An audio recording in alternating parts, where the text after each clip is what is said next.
Everyone, welcome back to my channel. This is Padok Guru and this is lesson 4, mergers and acquisition in banking. चलो पहले देख लेते हैं हम लोग लर्निंग ऑब्जेक्टिव क्या है. After studying this chapter student should be able to क्या अंडरस्टैंड कर लेगा, वो कॉन्सेप्ट अंडरस्टैंड कर लेगा, मीनिंग कर लेगा, स्कोप कर लेगा, ठीक है, कहाँ का इस्तेमाल होता है ना, और मर्जर्स क्यों लिए जाते हैं, why are mergers are undertaken in banking. उसके बाद बेनिफिट्स क्या है, सिनर्जीज़ क्या है, रिस्क क्या है, रेगुलेटरी फ्रेमवर्क क्या है, major banking merger case studies भी हम लोग इसमें कवर करेंगे और फ्यूचर ट्रेंड्स एंड चैलेंजेस भी हम इसमें देखेंगे. ठीक है, ओके, चलो टाइम वेस्ट नहीं करें, शुरू करते हैं. ठीक है, अब आ जाता है इंट्रोडक्शन. हम लोग पहले मर्जर और एक्विजिशन से समझ में आ रहा है. मर्जर मतलब कोई दो चीज़ मिल रही है, ठीक है, कोई दो चीज़, दो बैंक्स है, वो दोनों बैंक मिल जाते हैं और एक बड़ा सा बैंक बन जाता है. ठीक है, और एक्विजिशन क्या होता है, एक्विजिशन एक बैंक है, एक छोटा बैंक नहीं, बड़ा भी हो सकता है, बट मैं ऐसे ले रही हूँ कि आपको समझ में आए, या मैं इसको ऐसे भर देती हूँ और वो इसमें ऐड ऑन हो जाएगा, इसमें प्लस हो जाएगा, तो अब ये जो बैंक है वो और बड़ा बैंक बन जाएगा. ठीक है, अब हम लोग एक बार डेफिनेशन भी देख लेते हैं. A merger refers to the combination of two or more companies into a single entity. Banks के मैं पर्सपेक्टिव में इसलिए बोल रही हूँ क्योंकि पूरा सब्जेक्ट ही बैंक के ऊपर है, बट मर्जर एक्विजिशन कहीं भी यूज़ हो सकता है वर्ड, जहाँ पर दो और दो से ज़्यादा कंपनीज एक सिंगल एंटिटी, मतलब एक बड़ी सी एंटिटी में क्या बोलते हैं, मर्ज हो जाती है, कंबाइन हो जाती है. where one company loses its identity and become the part of another, और both company combine to form a completely new entity. ठीक है, अपनी जो खुद की आइडेंटिटी है वो लूज़ कर देती है, ठीक है, या फिर becomes a part of another, दूसरी कंपनी की. फिर in banking a merger generally means, banking में क्या मतलब होता है कि हम लोगों ने ट्रांसफ़र कर दिए सारे के सारे एसेट, सारी की सारी liability, customer, branches of one bank to another, एक बैंक से दूसरे बैंक में चले गए. ठीक है, द वीकर और smaller bank usually merges into stronger bank. जो छोटे छोटे बैंक्स हो गए, हमारे छोटे छोटे बैंक्स हो गए, वो अकेले कभी कभार नहीं चल पाते, है ना, तो वो सब एक साथ मर्ज हो जाते हैं. जैसे कि क्या हुआ था, मर्जर ऑफ एसोसिएट बैंक्स, हम लोग इसका केस स्टडी पढ़ेंगे. Associate banks into state bank of India, मतलब स्टेट बैंक के ही छोटे से बैंक थे बेसिकली. आप अगर आप कंफ्यूज हो, यार मैम आपने कहा कि ये वाला इसमें जाके बड़ा हो जाता है, इसका भी तो मतलब वही सेम चीज़ हुआ, बट हो तो बेटा कंबाइन रहा है ना, कंबाइन होके फिर वो स्टेट बैंक में मतलब मर्ज हो रहा है. ठीक है, तो वो छोटे छोटे जितने भी बैंक थे वो एक साथ मर्ज हो रहे हैं, उसके बाद वो स्टेट बैंक के अंडर आ रहे हैं. ठीक है, अब meaning of acquisition. And acquisition occurs when one company acquire controlling interest in other. इसमें क्या दोनों का है. अब इसमें क्या है कि एक company is the major person, वो खरीद लेगी दूसरे कंपनी को बेसिकली. अब वो दूसरी कंपनी एग्जिस्ट नहीं करती है, दूसरी कंपनी कुछ भी नहीं है, वो सब ये हो गई है ना, by purchasing a majority stake. In banking acquiring bank contain against management control, सारा का सारा उनका आ जाएगा.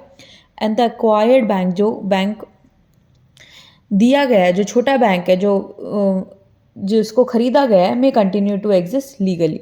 ठीक है, लीगली शायद खरीद वो कर जाए. फिर हम लोग ये एक आता है, आप लोग कर जाना. ठीक है, डिफरेंस क्या क्या है. पहली बात तो आइडेंटिटी में, वन और मोर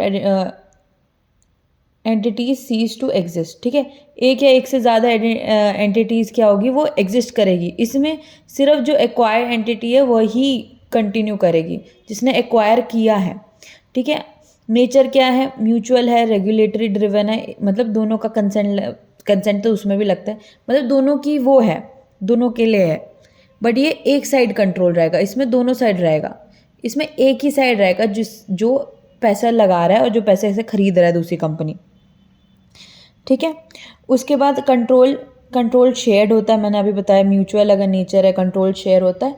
इधर जो एक्वायरर है, जिसने खरीदा है, वो उसका कंट्रोल होता है. अब YMNA is important in banking. Banking में क्यों इम्पॉर्टेंट है, बैंकिंग बहुत ही सिस्टमैटिकली इम्पॉर्टेंट सेक्टर है हमारी कंट्री के लिए। Any instability can affect the entire economy, ठीक है। तो M&A क्या लाता है? फाइनेंशियल स्टेबिलिटी लाता है, NPA रिड्यूस करता है, कैपिटल स्ट्रेंथनिंग करता है, ग्लोबल कॉम्पिटिटिवनेस बढ़ाता है। अब ये कैसे हम लोग आगे धीरे धीरे समझेंगे। बेनिफिट समझते हैं। Economy of scales, larger bank can spread cost over a wider base. Operational cost like IT system, branches and staff reduces per unit, ठीक है। आपके पास आपने मर्जर हो रहा है, अब मर्जर्स के बारे में हम लोग बेनिफिट बढ़ रहे हैं, ठीक है। इकोनॉमी ऑफ स्केल कैसे? अब एक बड़ा बैंक है, बड़ा क्या बोलते हैं बैंक है, उसने और एक और बैंक ने मिलकर क्या बोलते हैं वो किया। तो अब बताओ, एक बड़े बैंक की बड़ी कॉस्ट होगी ना, तो अगर कोई और बैंक भी उसके साथ शामिल होता है तो जो नीचे का बेस होता है वो तो हम लोग उसको कॉस्ट को डिवाइड कर सकते हैं ना इक्वली, एक वो बढ़ गया, हमारा बेस बढ़ गया, ठीक है। वैसे ही ऑपरेशनल कॉस्ट वगैरह जैसे हो गई, IT सिस्टम की हो गई, ये भी होगी।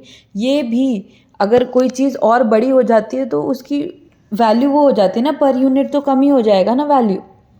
अभी इतने से था और इसमें इतने सारे लोग थे, ये है ना ऐसे, और अब इतना हो गया है तो ये वाला पूरा फैल जाएगा ना, and it reduces per unit cost, ठीक है। अब कैपिटल एडिक्वेसी इम्प्रूव करते, कैसे इम्प्रूव करती है? मर्जर हेल्प्स वीक बैंक, जो वीक बैंक्स है, जैसे मैंने बताया ये सारे एसोसिएट बैंक SBI में मर्ज हो गए, तो वो छोटे बैंक उनको नहीं मिलता है बेसल नॉर्म्स, वो क्या बोलते हैं मीट नहीं कर पाते। जब वो साथ में आते हैं एंड व्हेन एक की खामियां दूसरी की अच्छाइयाँ सब मिल जाते हैं तो क्या बोलते हैं, they can have improved capital adequacy, ठीक है। और पैसे आ जाएंगे, उनके पास थोड़ा ज़्यादा होगा, हमारे पास थोड़ा कम है, सब मिला जुला के सही हो जाएगा। Capital base become stronger after consolidation. फिर NPA कैसे रिड्यूस होगा? यार एक बात बताओ, स्ट्रॉन्ग बैंक ऑब्जॉर्व, जो स्ट्रॉन्ग बैंक्स होते हैं वो वीक बैंक्स के सारे मतलब बैड डेट वगैरह ले लेंगे ना, ठीक है, और क्या बोलते हैं क्लीन अप कर देंगे, है ना, वो आगे बेच सकते हैं NPA वगैरह, तो उनके पास बैंक से इतना कैपिटल है कि वो उसको कवर कर सके। बेटर रिकवरी मैकेनिज्म वगैरह, गवर्नेंस वगैरह होगी। अब इन्हेंस्ड मार्केट रीच, ऐसा ज़रूरी नहीं है कि सिर्फ हमेशा स्ट्रॉन्गर बैंक और वीकर बैंक मर्ज करें, हो सकता है कि दोनों स्ट्रॉन्गर है, वो डिपेंड करता है कि अगर आपको बहुत बड़ा मतलब मार्केट डिस्टर्ब करनी है या जो भी चल रहा है, ठीक है। अब इन्हांस मार्केट रीच, ऑब्वियसली इसके थोड़े कस्टमर थे जो इधर तक तो आ ही नहीं रहे थे, ये कोई और कहीं तमिलनाडु में है, ऐसे तो नहीं, बट आप सिर्फ उधर ऑपरेट कराए, अर्बन रूरल जैसे ये कस्टमर इंटीग्रेशन आ गया है ना, एक्सेस टू न्यू जोग्राफी, तो मतलब मार्केट रीच आपको बढ़ता रहता है, ठीक है। अब बगल वाले बैंक के साथ मतलब आप ये समझो, branches two branches bank wise है, जो सेम ही जोग्राफी में हम लोग किसी और जोग्राफी का ले, है ना, तो हमारे जो बेस है वो बढ़ती जाती है। फिर आ जाता है टेक्नोलॉजिकल एफिशिएंसीज, ऑब्वियसली वही बेटर डिजिटल इंफ्रास्ट्रक्चर होता है, क्योंकि दोनों बैंक्स अपनी अपनी अच्छाइयाँ लेकर आ रहे हैं। फास्टर अडॉप्टेशन हो पाती है फिनटेक से, फाइनेंशियल स्टेबिलिटी आती है, बैंक फेलियर से प्रिवेंट करता है, क्योंकि अब कैपिटल, अब ये सारे पॉइंट्स अच्छे हो गए हैं, है ना। उसके बाद ग्लोबल कॉम्पिटिटिवनेस बढ़ती है, ठीक है। क्रिएशन, लार्ज बैंक, जितना बड़ा बैंक बन रहा है, चाहे वो छोटे छोटे बैंक से ही बन रहा हो, बट बड़ा बन रहा है ना, ग्रोथ हो रही है, जब तक ग्रोथ हो रही है तो ग्लोबल कॉम्पिटिटिवनेस भी आएगी। फिर रिस्क मैनेजमेंट इम्प्रूव हो जाता है, क्योंकि डाइवर्सिफिकेशन हो जाती है ना, और क्योंकि रिड्यूस हो जाता है कॉन्सेंट्रेशन, एक जगह पे जो था अभी तक वो मर्जर होने के बाद रिड्यूस हो जाएगा। अब हम लोग पढ़ेंगे synergies accruing out of mergers. अब सिनर्जीज क्या होती है? सिनर्जी होती है combined value of two banks is greater, ये कॉन्सेप्ट है, मतलब अगर दो बैंक को कंबाइन करोगे तो उसकी वैल्यू ग्रेटर होगी than the sum of their individual value. Basically अगर 1+1 करेंगे, मतलब दो अलग अलग बैंक है तो उसकी वैल्यू 2 आ रही होगी, बट अगर उसको क्या बोलते हैं साथ में कर देंगे, मर्ज कर देंगे, तो उसकी वैल्यू 3 आएगी। समझ में आया? तो it will always be greater. Types of synergies, क्या सिनर्जी? पहले तो कॉस्ट सिनर्जी होगी, ठीक है। Reduction in duplicate branches and staff, अब एक जगह पे 3 ब्रांचेस हैं या फिर 2 ब्रांचेस है, आपने मर्ज कर लिया, आप एक ब्रांच खोल सकते हो उसकी, है ना, तो रिडक्शन हो जाएगी डुप्लीकेट ब्रांचेस और स्टाफ्स वगैरह में। अब IT में इतने बंदे चाहिए, है ना, अब इतने बंदे चाहिए, अब दूसरी भी आ गई तो अब क्या बोलते हैं, हमें हमें नहीं चाहिए वो, तो हम लोग उसको बैलेंस आउट कर सकते हैं, हम उसको रिड्यूस कर सकते हैं स्टाफ को, ओवर स्टाफिंग नहीं होगी। ठीक है, शेयर्ड टेक्निक, उनके पास कुछ अच्छी टेक्नोलॉजी थी, हम लोग नहीं कर पा रहे थे, हमारे पास कैपिटल नहीं था, अब हम लोग साथ में आ गए तो हम लोग उसको भी शेयर कर सकते हैं। फिर रेवेन्यू सिनर्जी में क्या हो गया, क्रॉस सेलिंग ऑफ प्रोडक्ट, उनके पास ऐसे प्रोडक्ट्स थे, हमारे पास ऐसे थे, हम लोगों ने उसका बेस्ट रिसोर्सेज का बेस्ट इस्तेमाल किया। फिर इंक्रीज कस्टमर बेस, अभी मैंने पढ़ा है। फाइनेंशियल सिनर्जी क्या होगी, लोअर कॉस्ट ऑफ कैपिटल हो गया। ठीक है, कैपिटल आप जितना उसमें लोगे उतनी कॉस्ट कम हो जाएगी, है ना। क्रेडिट रेटिंग इम्प्रूव होगी, मैंने अगेन बताया कि जब साथ में आते हैं, जैसे मैंने बताया था, आप क्रेडिट रेटिंग वाले चैप्टर में लोगों ने कम देखी है वो वीडियो, तो मैंने बोला था कि अगर मैं बॉन्ड्स वगैरह है उनकी क्रेडिट रेटिंग बहुत लो है और उन लो को साथ में इकट्ठा करके एक पैकेज बना दूँ तो उसको हम लोग अलग से क्रेडिट रेटिंग दे सकते हैं जो कि हायर आएगी, क्योंकि उसको कंबाइंडली, क्योंकि वही डाइवर्सिफिकेशन के कारण या बहुत सारे रीज़न के कारण वो बढ़ जाती है उसकी। वैसे ही जब मर्जर होता है तो क्रेडिट रेटिंग इम्प्रूव हो जाती है। ऑपरेशनल सिनर्जी मतलब बेटर यूटिलाइजेशन, अगेन स्टाफ कम कर सकते हैं हम लोग, ब्रांचेस का देख सकते हैं, उसके अलावा भी काफ़ी चीज़ें। तो इससे क्या होगा, better utilization of resources and internal processes भी इम्प्रूव होंगे। मैनेजरल सिनर्जी क्या है, उनके पास ऐसा लीडर था, वो बहुत अच्छा था, अब वो हमारा भी है, तो बेटर लीडरशिप आएगा। और उसके बाद स्ट्रॉन्गर डिसीजन मेकिंग फ्रेमवर्क्स वगैरह हम लोग उसमें वो कर सकते हैं। अब आ जाता है रेगुलेटरी मैकेनिज्म सराउंडिंग M&A। अब मेरे को याद रखना और आप लोगों को याद रखना है कि ये टॉपिक हो सकता है आ जाए। ठीक है, तो रेगुलेशंस वगैरह जहाँ जहाँ है ना, आप प्लीज़ उसको अच्छे से पढ़ लें। ओके, फिर हम लोग role of RBI central role play करता है, अप्रूव करता है, सुपरवाइज करता है बैंकिंग मर्जर्स को। ठीक है, ये अप्रूवल कहाँ मिला था, banking regulation act, not at all important. ठीक है, protection of depositories, ensuring financial stability वगैरह। अब बैंकिंग रेगुलेशन एक्ट 1949 में आया था, इसके की प्रोविजंस क्या है कि to approval by 2/3 majority of shareholders को ये मर्जर्स के लिए अप्रूव करना चाहिए, तभी मर्जर हो पाएगा। सैंक्शन बाय आरबीआई, जो भी सैंक्शन इज मैंडेटरी हैं। RBI ensures fairness and public interest. फिर गवर्नमेंट का क्या रोल है, especially for public sector banks के लिए ज़्यादा होता है, मर्जर नोटिफाई वाया नोटिफिकेशन। ठीक है, other regulatory bodies, SEBI, competition commission of India, CCI। ठीक है, की ऑब्जेक्टिव क्या है रेगुलेशन का, डिपॉजिटर प्रोटेक्शन हो, सिस्टमैटिक स्टेबिलिटी रहे एंड कोई भी मोनोपोली से प्रिवेंशन हो। बट बेसिकली कोई अपने ही एक इंटरेस्ट में वो सब कुछ ना कर ले, मोनोपोली वगैरह ना हो, एक मार्केट को रूल ना करे एक इंसान। अब आ जाते हैं मेन जो है हमारे केस स्टडीज़ वगैरह। सबसे पहली केस स्टडी है SBI और उसके एसोसिएट बैंक के मर्जर की। 2017 में ये मर्जर हुआ था। ओहो, ओके। अब इसका बैकग्राउंड क्या है, 2017 से पहले state bank of India operated along with 5 associate bank. ठीक है, एंड भारतीय महिला बैंक। ठीक है, 5 एसोसिएट और भारतीय महिला बैंक के साथ ये ऑपरेट करता था। These associate bank were created historically to serve regional needs के लिए ये क्या बोलते हैं खोले गए थे, and but over the time led to duplication of operation. हाँ, जो चीज़ SBI कर रही है वो चीज़ उनमें से ये लोग भी कर रहे हैं, तो बहुत चीज़ें डुप्लीकेशन हो जाती है। डुप्लीकेशन से क्या होता है, ग्रोथ कम हो जाती है, एफिशिएंसी कम हो जाती है। जो चीज़ बैंक कर ही रही है वो और ये भी कर रहे हैं, तो इससे अच्छा साथ में ना कर लें।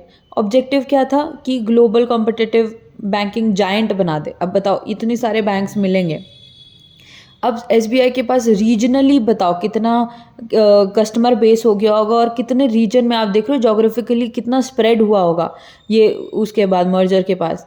इससे डुप्लीकेशन भी हटेगी, एलिमिनेट होगी और ऑपरेशन एफिशिएंसीज वगैरह भी इम्प्रूव होगी और रिस्क मैनेजमेंट भी, क्योंकि आप देखो ना डाइवर्सिफिकेशन हो रहा है एंड एसेट क्वालिटी भी इम्प्रूव होगा। Okay, to align with the government policy of banks consolidation, ठीक है।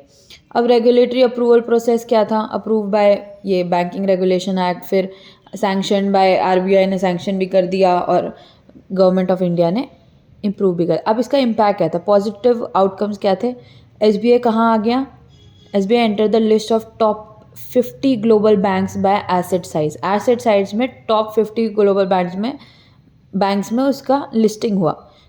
Unified branding and stronger market presence हुआ, यूनिफाइड मतलब अब इकट्ठा होकर एक यूनिफाइड ब्रांडिंग हुआ, और मार्केट प्रेजेंस जो थी मैंने आपको बताया कहाँ कहाँ, ज्योग्राफी देख रहे हो आप उसकी, कहाँ कहाँ होते, तो मार्केट प्रेजेंस स्ट्रांग हुई, बेटर कैपिटल एडिक्वेसी हुई, बैलेंस शीट स्ट्रेंथन हुई, एंड टेक्नोलॉजी इंटीग्रेशन इम्प्रूव हुआ, ठीक है।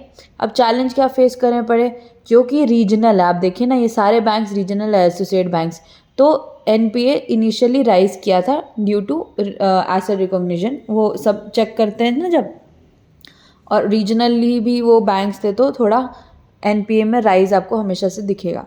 उसके बाद employ integration and HR related issues वगैरह आए, क्योंकि यार अब आपको स्टाफ तो कम करना पड़ेगा, क्योंकि आप डुप्लीकेशन हटा रहे हो, हर एक आप एक इकट्ठा एक इकोसिस्टम बना रहे हो, तो स्टाफ वगैरह और HR related issues, human resource related issues थे।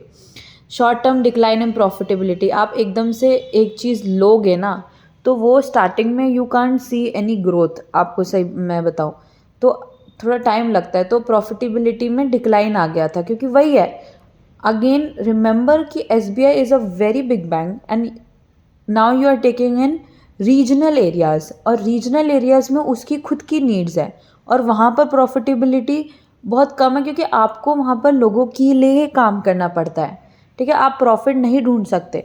दे are not coming to bank and depositing 10 lakhs और 20 lakhs और वट एवर, है ना। तो उसमें उस केस में you have to first heal all the areas where the regional banks are facing problem, right? अब लॉन्ग टर्म आउटकम्स क्या निकले, over time SBI benefited from economy of scales, obviously reduced cost, improve global credibility, and the merger is widely consider strategically successful. अब हमारा आ जाता है case study 2, merger of Bank of Baroda, Vijaya Bank and Dena Bank, ठीक है। Dena bank was under financial stress due to high NPA and weak capital position. अगर आपका high NPA but आपके पास पैसा है ना, तब भी आप उसको प्रोविजन और उस सब से कवर कर सकते हैं, बट एनपीए भी हाई है और पैसा भी नहीं है, बताओ भला। विजय बैंक वॉज रिलेटिवली स्टेबल, वो ठीक था, while bank of Baroda was strong, बहुत बैंक ऑफ बड़ौदा तो आप लोगों ने सबने सुना है ना, was a strong public sector bank. अब बैंक्स इन्वॉल्व हम लोगों ने देख ही लिया है। फिर ऑब्जेक्टिव क्या था मर्जर का, कि जो डीना बैंक है उसको रेस्क्यू करें, ठीक है। Third largest public sector bank बनना चाहते थे, और एसेट क्वालिटी इंप्रूव करना चाहते थे, कैपिटल बेस इंप्रूव करना चाहते थे, और ऑपरेशनल एफिशिएंसीज इन्हांस करना चाहते थे। आरबीआई से अप्रूव्ड, गवर्नमेंट से अप्रूव्ड और इम्प्लीमेंटेड थ्रू नोटिफिकेशन, ठीक है। अब इम्पैक्ट क्या है, इम्पैक्ट क्या हुआ, पहले तो पॉजिटिव देखेंगे, expanded branches and ATM network, ठीक है। इन सब के वजह से इनका जो ब्रांच का नेटवर्क था और एटीएम का नेटवर्क था वो एक्सपैंड हुआ, डाइवर्सिफाइड कस्टमर बेस आया, एंड लेंडिंग कैपेसिटी भी इम्प्रूव, क्योंकि इसके पास तो पैसा ही नहीं था, ये बैंक ऑफ बड़ौदा अच्छा था और विजय स्टेबल था, तो जिसके पास अब पैसा नहीं था वो अब तो ऑब्वियसली ना लेंडिंग कैपेसिटी उसकी बढ़ जाएगी, इवन सबका ही एक साथ बढ़ेगा।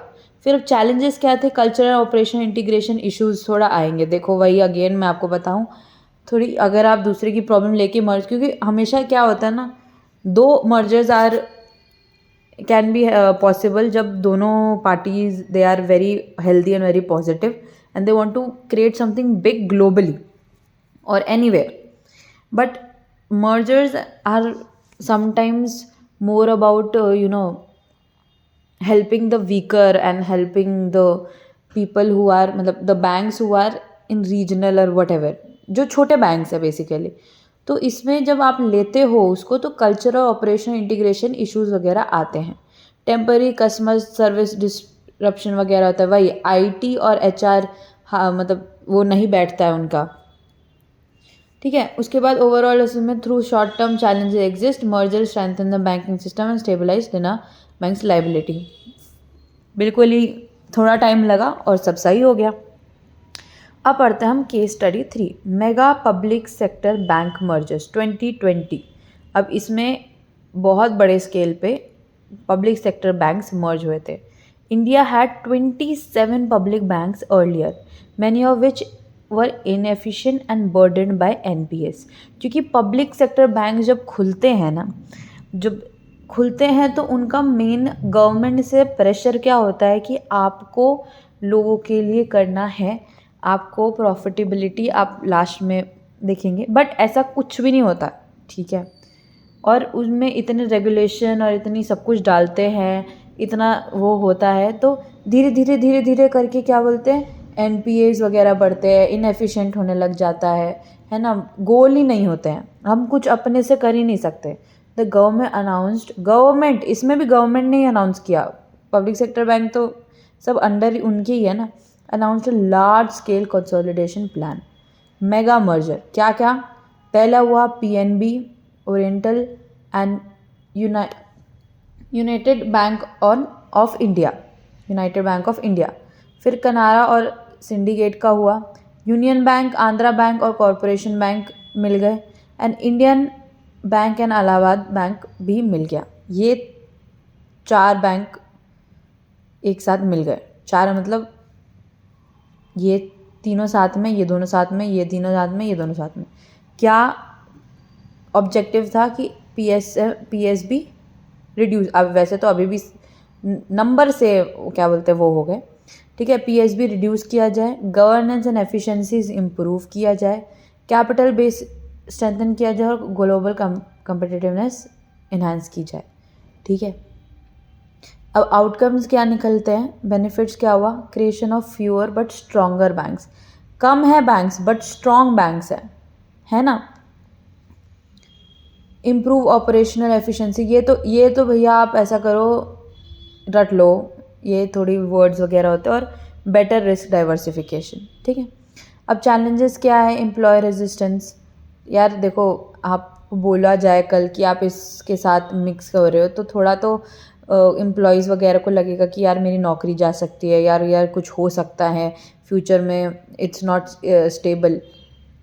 वैसे तो सरकारी नौकरी है, बट देन ऑल्सो एक हिचकिचाहट होती है जो काम कर रहा है बंदा ना, you have to learn all the new connection networks और जो भी सब चल रहा है उसके कारण प्रोसेसेस वगैरह और सब चीज़ों में काफ़ी मैनेजरली काफ़ी बहुत ज़्यादा डिफरेंसेस आते हैं।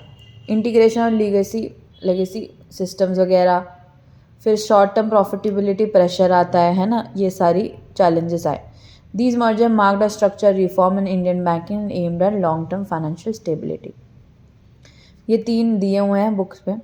अब आ जाता है future trend and outlook for M&A in banking, consolidation will continue, होता रहेगा। फ्यूअर बैंक्स लाने हैं हमको बट स्ट्रॉन्गर लाने हैं। डिजिटल इंटीग्रेशन होगा तो फिनटेक वाले बैंक्स के साथ पक्का मर्ज करेंगे, फिनटेक लेड मर्जर्स होंगे। क्रॉस बॉर्डर होंगे, Indian banks expanding globally, global banks और इंडियन बैंक्स मर्जर्स, ठीक है। प्राइवेट सेक्टर और एनबीएफसीज मर्ज करेंगे, इंक्रीज एक्टिविटी एक्सपेक्टेड। फिर रिस्क बेस्ड सुपरविजन होगा, स्ट्रॉन्गर रेगुलेटरी ओवरसाइट वगैरह। चैलेंजेस क्या है, कल्चरल मिसमैच हो जाता है, कभी कभार 2 बैंक्स अलग अलग काम कर रहे हैं। ज़्यादातर एचआर और प्रॉफिटेबिलिटी साइड थोड़ा प्रॉब्लम रहता है, ठीक है। एम्प्लॉय रेजिस्टेंस होता है, शॉर्ट टर्म प्रॉफिटेबिलिटी डिक्लाइन हो जाती है, आईटी इंटीग्रेशन रिस्क आ जाता है, ठीक है। और कस्टमर डिससेटिस्फैक्शन, थोड़ा कभी कभार कस्टमर को लगता है यार मेरे को नहीं मिलना, मतलब कस्टमर का भी तो ओपिनियन है, क्या पता है कि यूनियन बैंक में जिसका वो कहे यार मेरे को तो आंध्रा बैंक है, या ये मेरे को पता ही नहीं है ये कौन है, ये मर्ज तो कर रहे हैं, तो थोड़ा कभी कभी खटमन हो जाती है यार ये क्या है कर रहे हैं। वैसे तो कुछ ऑब्वियसली दे विल से, तो कभी कभार एक ओपिनियन आ जाता है, तो एक होता है यार ये क्या बात हुई, दूसरे बंदे को बोल देता है यार उसने तो इसके साथ कर लिया, पता नहीं अब इनका प्रॉफिटेबिलिटी होगा, क्रेडिट सही रहेगा कि नहीं रहेगा, तो ऐसे हो जाता है, ठीक है। Summary, merger acquisition in banking is a strategical tool aimed at strengthening The financial system in India, banking mergers are largely policy driven to ensure financial stability. Actually हमारे यहाँ पर ना सब कुछ ही policy driven है, रेगुलेशन इतना है, सब कुछ ही पॉलिसी ड्रिवन है, आप कुछ आप ऐसे कर ही नहीं सकते हो. While mergers often significantly synergies and benefits, they also pose integration and operational challenges. Proper regulation by RBI and government intervention ensures depositor, हाँ ये एक word, depositor protection, systematic stability, operational efficiencies, risk management, diversification, ये सब चीज़ें important है, ये सारे pointers important है. This is merger and acquisition. थोड़ा टाइम लग गया ना, really sorry for that. That's it for this video guys. Last एक और चैप्टर वाइज एक और वीडियो रह रही है. मैंने लीज डिसीजन और इस क्वेश्चंस वगैरह न्यूमेरिकल्स डाल दिए हैं. प्लीज़ जाइए देख लीजिए. अगर कुछ प्रॉब्लम होती है या आपको कोई क्वेश्चन मिला है ऑनलाइन जो आपको समझना है, आप प्लीज़ कमेंट में उसको डाल दीजिए. मैं पूरी कोशिश करूँगी कि आज तक तो दे दूँ, और उसके बाद फिर तो कल तो एग्ज़ाम है, आई नो दैट. ठीक है. Yeah, that's it guys. Thank you so much. Thank you for joining. Keep loving and keep commenting and subscribe to my channel. मैं बोलती नहीं हूँ कि मैं आप बोल रही हूँ, क्योंकि अब प्रेशर थोड़ा थोड़ा कम हो रहा है, एक बचा है, तो अब आप लोग रिलैक्स हो जाइए and do your best. All the best. Okay okay then. मेरी लाइन क्या है आप लोगों को पता है? पढ़ो गुरु. Okay bye.